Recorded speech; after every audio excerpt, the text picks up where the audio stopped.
সংসদ সদস্য নির্বাচিত হবেন ইনশাআল্লাহ। আলহাজ রকিবুল ইসলাম বকুল বক্তব্য রাখছেন। রকিবুল ইসলাম বকুল। বিসমিল্লাহির রহমানির রহিম। সংগ্রামী ভাই ও বোনেরা, খুলনা মহানগর, খুলনা জেলা, বাগেরহাট এবং সাতক্ষীরাতে আগত আমার সংগ্রামী ভাই ও বোনেরা, আসসালামু আলাইকুম। আজকে দীর্ঘ 22 বছর পর আমরা যার জন্য অপেক্ষা করেছিলাম, আমাদের সকলের প্রাণপ্রিয় নেতা, সারা বাংলাদেশের অবিসংবাদিত নেতা, সমগ্র বাংলাদেশ যার দিকে তাকিয়ে আছে নতুন বাংলাদেশ গড়ার প্রতীক্ষায়, আর সেই নেতা আজকে আমাদের সামনে উপস্থিত হয়েছেন। আমরা সবাই করতালির মাধ্যমে নেতাকে স্বাগত জানাই।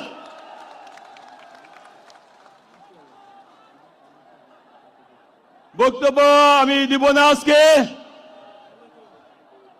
আমি শুধু আমার এলাকাবাসীর দু একটি কথা আমাকে বলেছে।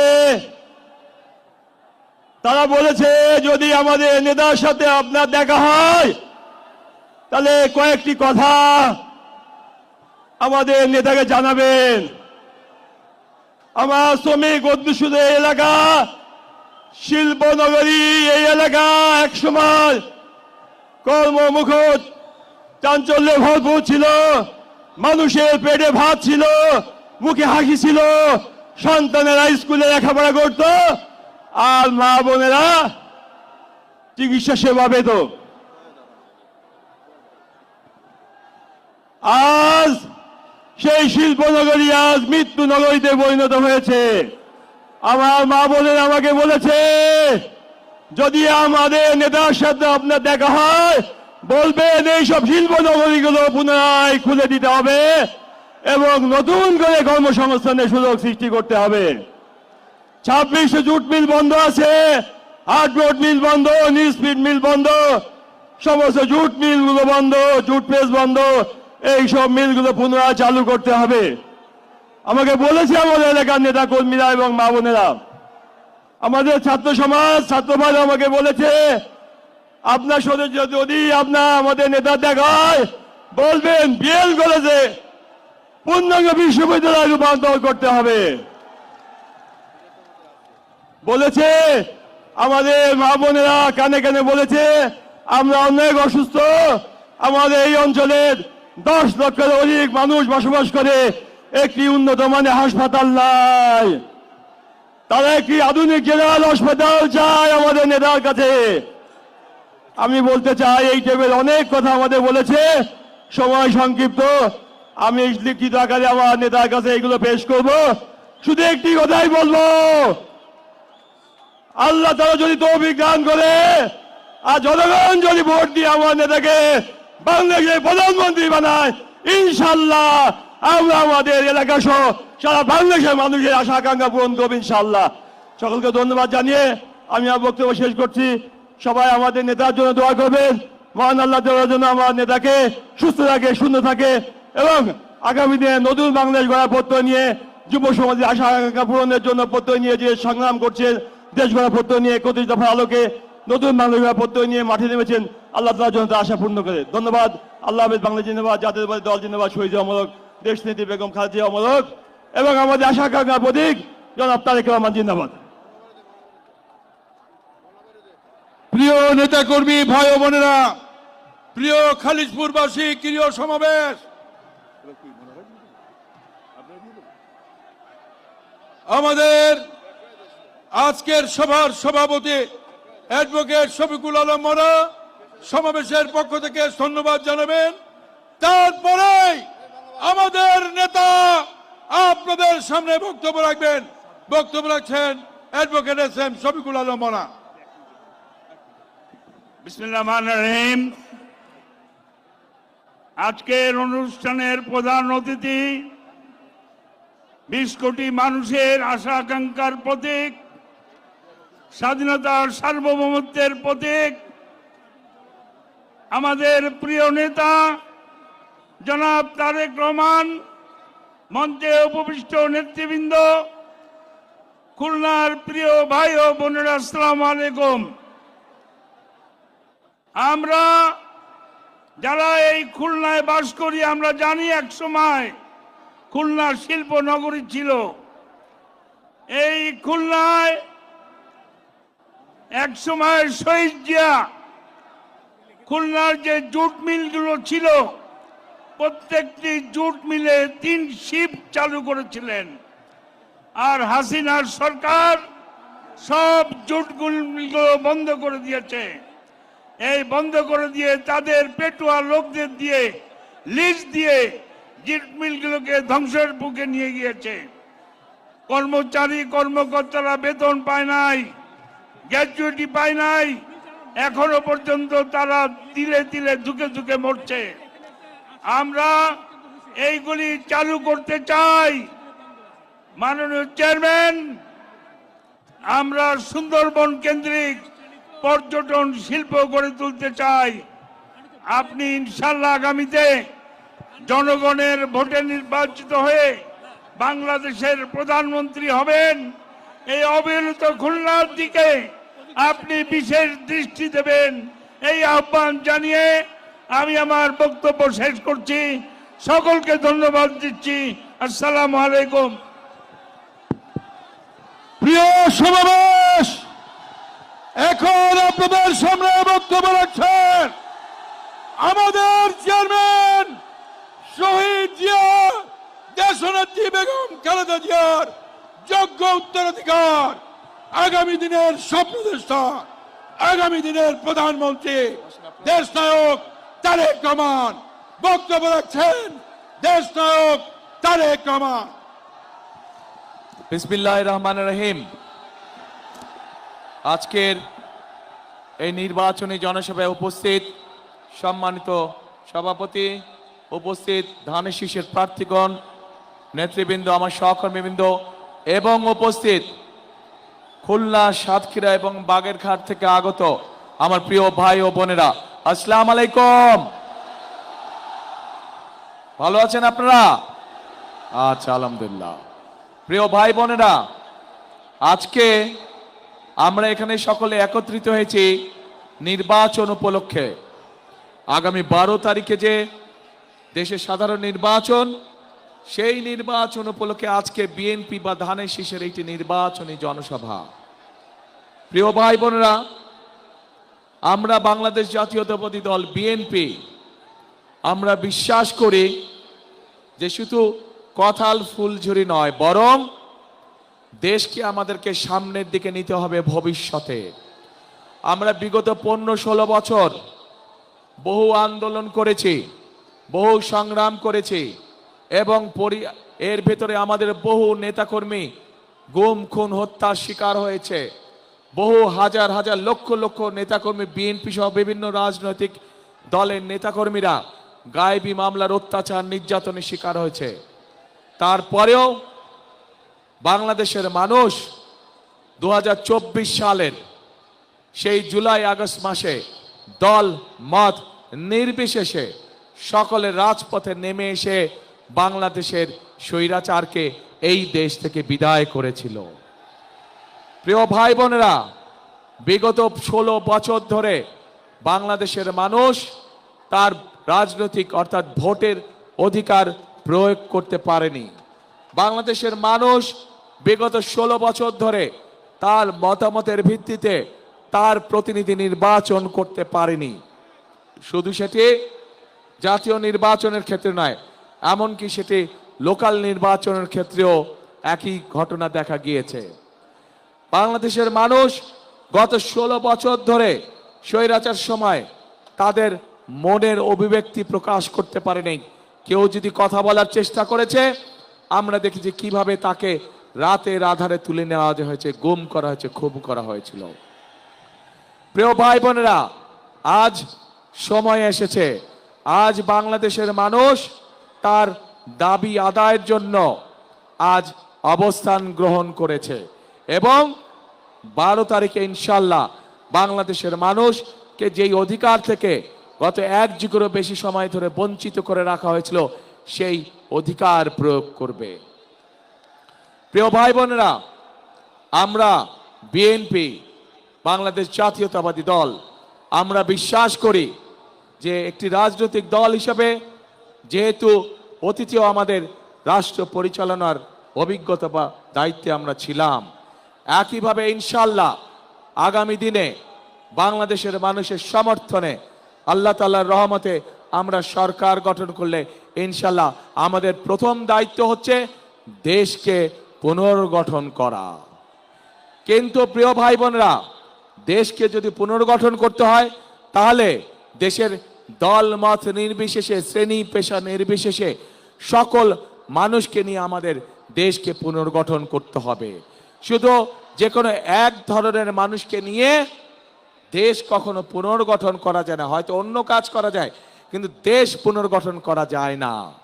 প্রিয় ভাই বোনেরা, এই দেশের জনসংখ্যা প্রায় 20 কোটি। এই 20 কোটির মধ্যে অন্তত 10 কোটি জনসংখ্যা হচ্ছে এই দেশের নারী সমাজ, অর্থাৎ জনসংখ্যার অর্ধেক হচ্ছে এই দেশের নারী সমাজ। এই নারী সমাজকে যদি আমরা পেছনে রেখে যতই পরিকল্পনা গ্রহণ করি না কেন, যতই বড় বড় কথা আমরা বলি না কেন, কোনোভাবেই সম্ভব নয় দেশকে সামনে নিয়ে যাওয়া, কোনোভাবেই সম্ভব নয় দেশকে পুনর্গঠন করা। প্রিয় ভাই বোনেরা, সেজন্যই দেশনেত্রী খালেদা জিয়া যখন দেশ পরিচালনার দায়িত্বে ছিলেন, উনি মেয়েদের শিক্ষা ব্যবস্থা ক্লাস স্কুল থেকে শুরু করে ইন্টারমিডিয়েট পর্যন্ত বিনামূল্যে শিক্ষার ব্যবস্থা করেছিলেন, যাতে করে এই বিশাল জনশক্তি, যাতে করে এই বিশাল জনগোষ্ঠী অর্থাৎ নারী সমাজ শিক্ষার আলোয় আলোকিত হয় এবং তারা যাতে নিজেদের পায়ে দাঁড়াতে পারে।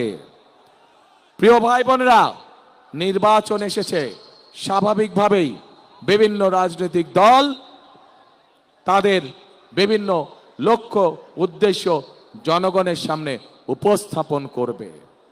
কিন্তু আমরা দেখছি একটি রাজনৈতিক দল, এই যে বাংলাদেশের অর্ধেক গোষ্ঠী নারী গোষ্ঠী, যে তাদের সম্পর্কে আমরা দেখেছি কিভাবে তাদেরকে ঘরের মধ্যে আটকিয়ে রাখতে চায়, সেই কথা তারা বলেছে। আমরা দেখেছি একটি রাজনৈতিক দলের একজন নেতা পরিষ্কারভাবে বলে দিয়েছে যে তারা কোনোভাবেই নারীর নেতৃত্বে বিশ্বাস করে না। আমরা দেখেছি একটি রাজনৈতিক দলের নেতা পরিষ্কারভাবে দুদিন আগে বলেছে যে যে সকল মহিলা, যে সকল মা বোনেরা কর্মসংস্থানের উদ্দেশ্যে কর্মসংস্থানের জন্য যান, তাদেরকে, প্রিয় ভাই বোনেরা, আপনাদের সামনে আমার বলতে রীতিমতন লজ্জা হচ্ছে, এমন একটি শব্দ সে আমাদের সব মা বোনদের জন্য ব্যবহার করেছে যা এই দেশের জন্য একটি কলঙ্ক স্বরূপ।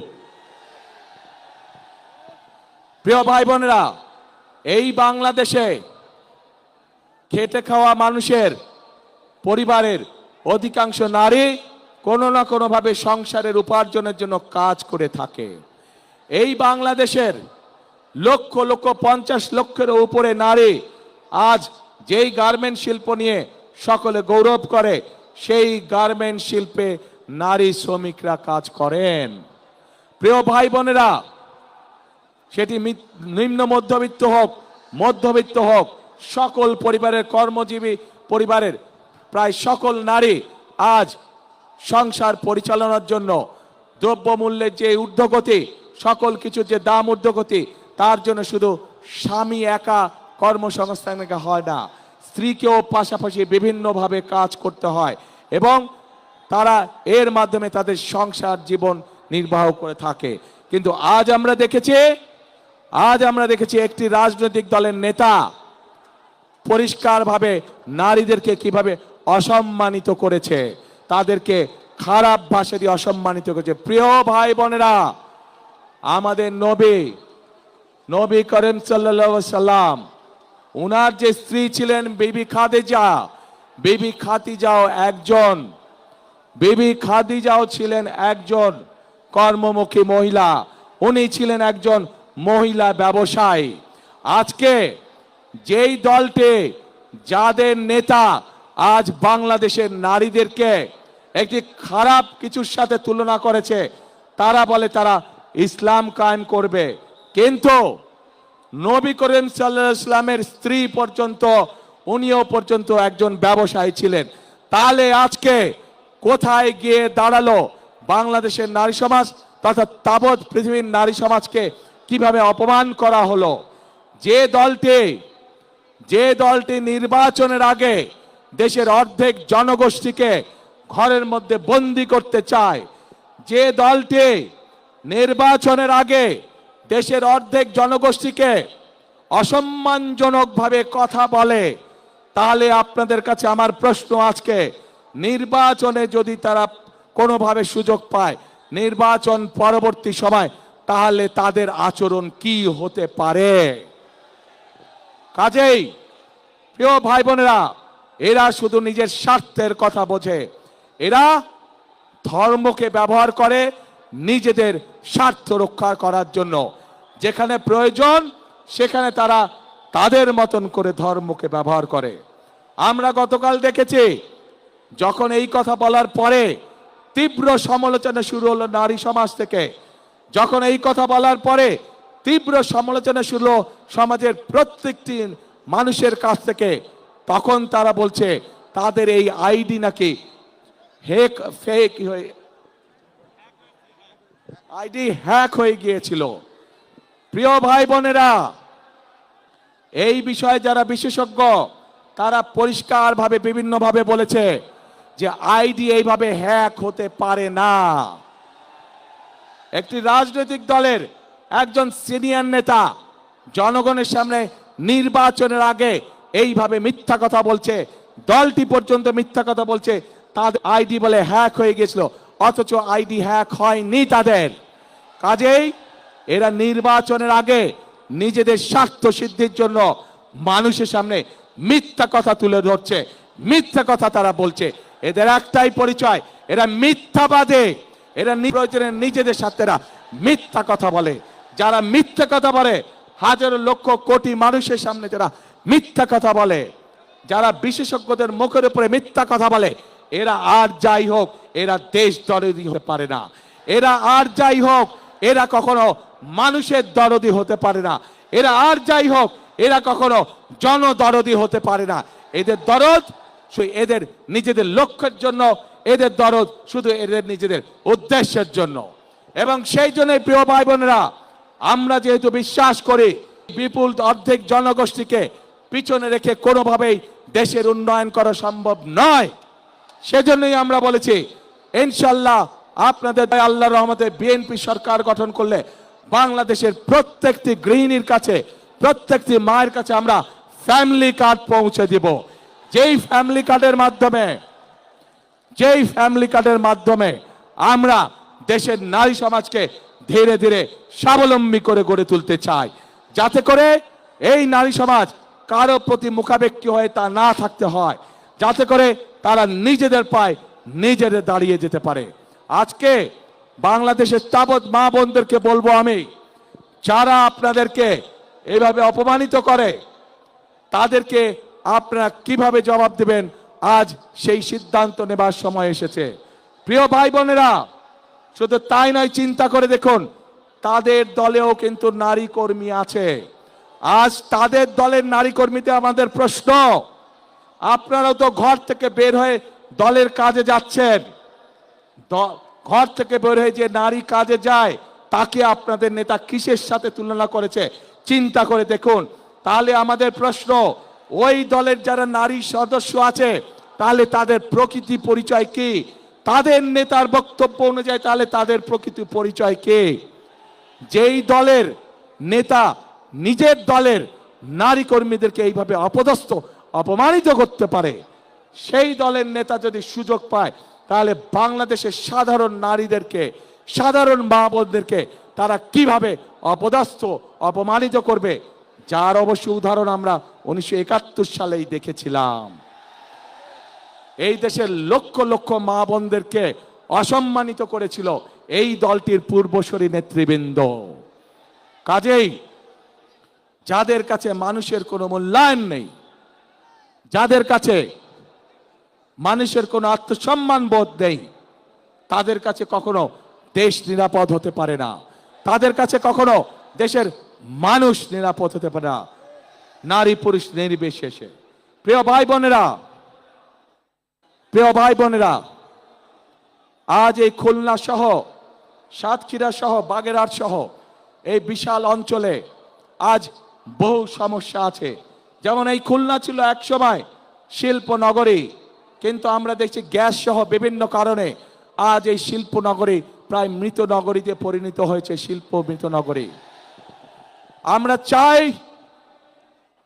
চাই ইনশাআল্লাহ বিএনপি আগামী 13 তারিখে সরকার গঠন করলে এই শিল্প নগরীকে আবার জীবিত শিল্প নগরীতে আমরা পরিণত করতে চাই, যাতে করে সেই সব শিল্পের মধ্যে শুধু পুরুষরাই নয়, সেই সব শিল্পের মধ্যে যাতে নারীদেরও কর্মসংস্থান হয়, সেভাবে আমরা এই অঞ্চলের শিল্প নগরীকে গড়ে তুলতে চাই। প্রিয় ভাই বোনেরা, প্রিয় ভাই বোনেরা, আমরা এইখানকার তরুণ সমাজের সদস্য যারা আছে, যুব সমাজের সদস্য যারা আছে, বিশেষ করে যারা আইটিতে কাজ করেন, তাদের জন্য এখানে গড়ে তুলতে চাই আইটি পার্ক সহ আরো ফ্যাসিলিটি, যার মাধ্যমে তারা তাদের কর্মসংস্থানের ব্যবস্থা করতে পারবে। প্রিয় ভাই বোনেরা, কৃষক এমন একটি পেশা যা বাংলাদেশের সারা বাংলাদেশে গ্রামে গঞ্জে ছড়িয়ে আছে। এই খুলনা সহ, বাগেরহাট সহ, সাতক্ষীরা, এই 3 জেলার মধ্যে আমাদের লক্ষ কোটি কৃষক রয়ে গিয়েছে, কিন্তু এই কৃষক ভাইরা বিভিন্ন রকম সমস্যার মধ্যে রয়েছে। আমরা সেই জন্য কৃষক ভাইদের পাশে, আমরা মা বোনদের হাতে, গৃহিণীদের হাতে যেমন ফ্যামিলি কার্ড পৌঁছে দিতে চাই, ঠিক একইভাবে আমরা কৃষক ভাইদের কাছেও কৃষি কার্ড পৌঁছে দিতে চাই। শুধু কৃষি কার্ড না, এই কৃষি কার্ডের মাধ্যমে যেমন তার ঋণ পেতে সুবিধা হবে, এই কৃষি কার্ডের মাধ্যমে সেই কৃষক ভাইয়ের হাতে আমরা যেমন প্রয়োজনীয় কীটনাশক, বীজ, সার পৌঁছে দেব। একইভাবে আমরা সিদ্ধান্ত গ্রহণ করেছি যে সকল কৃষক ভাইদের এই বর্তমানে এই মুহূর্তে 10,000 টাকা পর্যন্ত কৃষি ঋণ আছে, সেই ঋণ ইনশাল্লাহ সুদ সহ আমরা মওকুফ করব।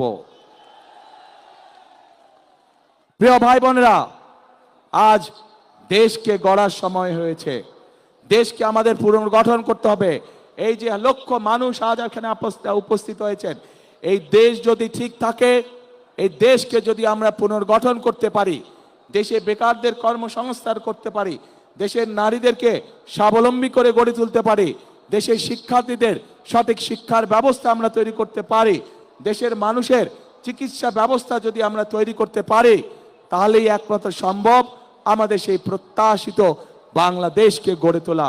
যেই প্রত্যাশিত বাংলাদেশের স্বপ্ন এখানে উপস্থিত প্রত্যেকটি মানুষের চোখে মুখে রয়েছে। আজান দিচ্ছে না, আজানটা শেষ হচ্ছে। প্রিয় ভাই বোনেরা, আজান দিচ্ছে, 1 মিনিট, আজানের পরে আমি আবার বলছি।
প্রিয় ভাই বোনেরা, এই বাংলাদেশকে যুদ্ধ করে স্বাধীন করেছিল 1971 সালের মুক্তিযোদ্ধারা। স্বাধীনতাকে রক্ষা করা হয়েছিল, স্বাধীনতাকে অর্জন করা হয়েছিল। ঠিক একইভাবে 2024 সালের 5ই আগস্ট ছাত্র জনতার অভ্যুত্থানের মাধ্যমে সেই স্বাধীনতাকে আবার রক্ষা করা হয়েছে। প্রিয় ভাই বোনেরা, 1971 সালের যুদ্ধ পরবর্তীতে বিভিন্ন সময় গণতন্ত্র সংগ্রামের যুদ্ধে, একইভাবে 2024 সালের গণ অভ্যুত্থানের সময় আমরা কি কেউ কারো ধর্ম বর্ণ দেখেছিলাম? আমরা কোনো ধর্ম বর্ণ দেখিনি। কে মুসলমান, কে হিন্দু, কে বৌদ্ধ, কে খ্রিস্টান, আমরা এটি দেখিনি। আমরা শুধু দেখেছিলাম গণতন্ত্রের পক্ষে, মানুষের অধিকারের পক্ষে কারা লড়াই করার জন্য রাজপথে নেমে এসেছে। প্রিয় ভাই বোনেরা, এই দেশে শত হাজার বছর ধরে প্রত্যেকটি ধর্মের মানুষ শান্তিতে বসবাস করেছে। আমরা চাই, বিএনপির লক্ষ্য এবং বিএনপির উদ্দেশ্য হচ্ছে আমরা সকল ধর্মের মানুষকে সাথে নিয়ে শান্তিতে বসবাস করতে চাই। আমরা সকল ধর্মের মানুষকে সাথে নিয়ে আমাদের কাঙ্ক্ষিত বাংলাদেশ গড়ে তুলতে চাই, যে বাংলাদেশে প্রত্যেকটি মানুষের বিবেচনা হবে, প্রত্যেকটি মানুষকে বিবেচনা করা হবে তার যোগ্যতার ভিত্তিতে, তার মেধার ভিত্তিতে তাকে বিবেচনা করা হবে। প্রিয় ভাই বোনেরা, সেজন্যই একটি বৈষম্যহীন একটি বাংলাদেশ গড়ে তুলতে চায়। কিন্তু এই বাংলাদেশকে যদি গড়ে তুলতে হয় তাহলে অবশ্যই আমাদের সকলকে পরিশ্রম করতে হবে, আমাদের সকলকে ঐক্যবদ্ধ থাকতে হবে।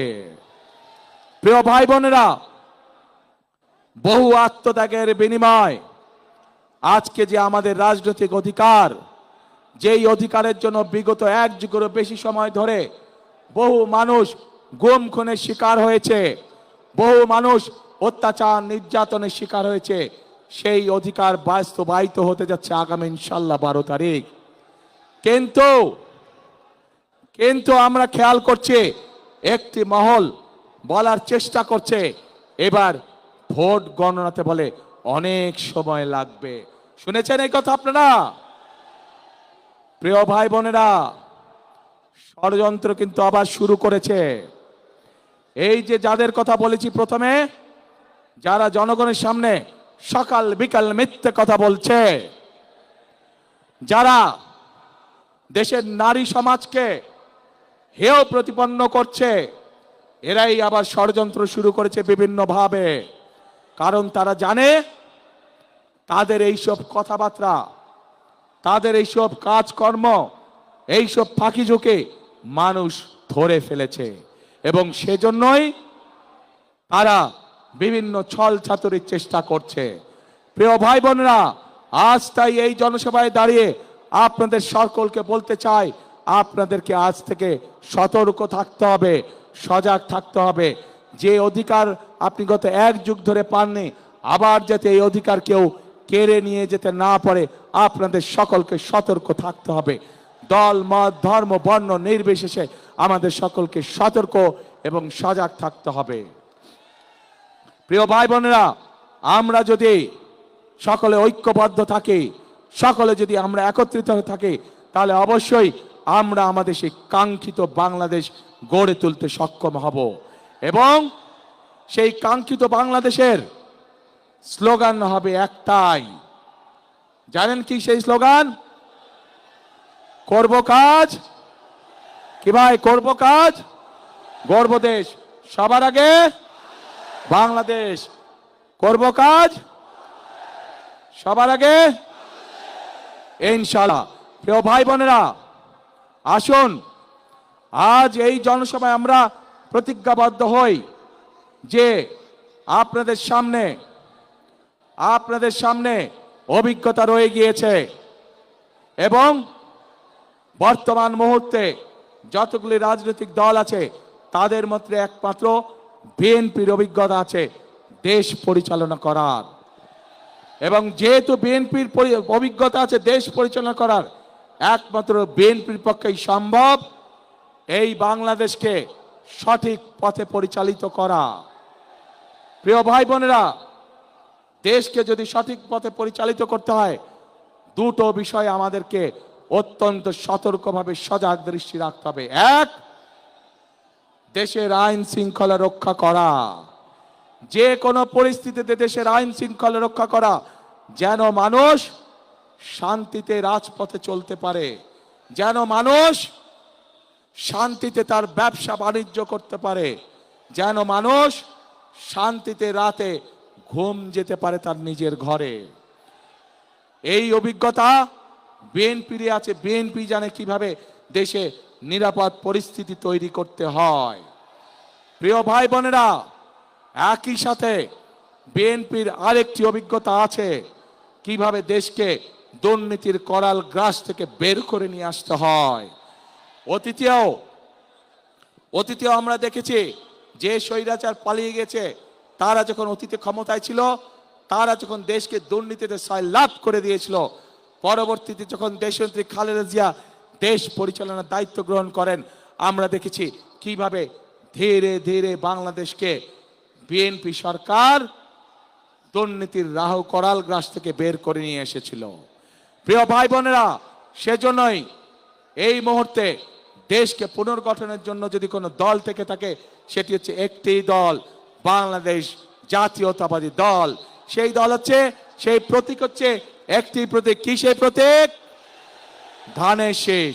কাজে আসুন, এই ধানের শীষের, এই বিএনপির প্রতিষ্ঠাতা শহীদ রাষ্ট্রপতি জিয়াউর রহমান মুক্তিযুদ্ধের ডাক দিয়েছিলেন। এই রাষ্ট্রপতি জিয়াউর রহমান, শহীদ রাষ্ট্রপতি জিয়াউর রহমান এই দেশে বহুদলীয় গণতন্ত্রের চালু করেছিলেন। এই বিএনপির নেত্রী দেশনেত্রী খালেদা জিয়া এই দেশে সংসদীয় গণতন্ত্র চালু করেছিলেন।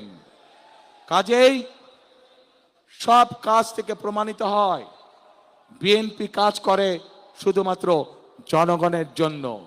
বিএনপি কাজ করে শুধুমাত্র দেশকে পুনর্গঠনের জন্য। কাজে আসুন আগামী 12 তারিখে আমরা ধানের শীষকে জয়যুক্ত করে দেশ পুনর্গঠনের কাজে আবার হাত দেই। আপনারা ক্যান্ডিডেটরা দাঁড়ান তো, শুধু ক্যান্ডিডেটরা দাঁড়ান, প্রার্থীরা শুধু আসেন আমার পাশে দাঁড়ান, দুই পাশে।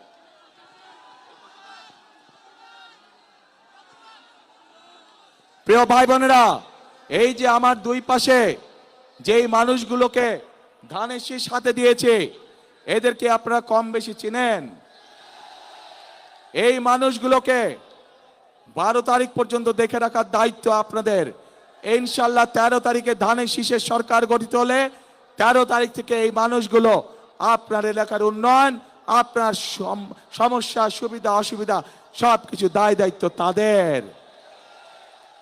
আপনাদের হাতে তাহলে আমি এই মানুষগুলোকে ছেড়ে দিয়ে দিলাম ইনশাল্লাহ। আসুন আমাদের তাহলে বসেন, আমাদের তাহলে আজকে প্রতিজ্ঞা হোক, আমরা যে কোনো মূল্যে ধানের শীষকে বিজয় করব এবং ধানের শীষকে বিজয় করার মাধ্যমে আমরা দেশ পুনর্গঠনের কাজে হাত দিব। আছেন নাকি আমার সাথে? দেশ গঠনে কারা আছেন আমার সাথে? কারা আছেন আমার সাথে দেশ গঠনে? আলহামদুলিল্লাহ, আলহামদুলিল্লাহ। প্রিয় ভাই বোনেরা, আজ তাহলে এখানেই থাকলো। ইনশাল্লাহ নির্বাচনের পরে আবার আপনাদের সাথে মোলাকাত হবে। যেদিন আমরা এই এলাকায় ফ্যামিলি কার্ড দেওয়া শুরু করব, কৃষক কার্ড দেওয়া শুরু করব, যেদিন আমরা এই শিল্পনগরীকে মৃত শিল্পনগরী থেকে জীবিত শিল্পনগরী কাজ শুরু করব, ইনশাল্লাহ সেদিন আবারও এই মাঠে ইনশাল্লাহ আপনাদের সাথে দেখা হবে।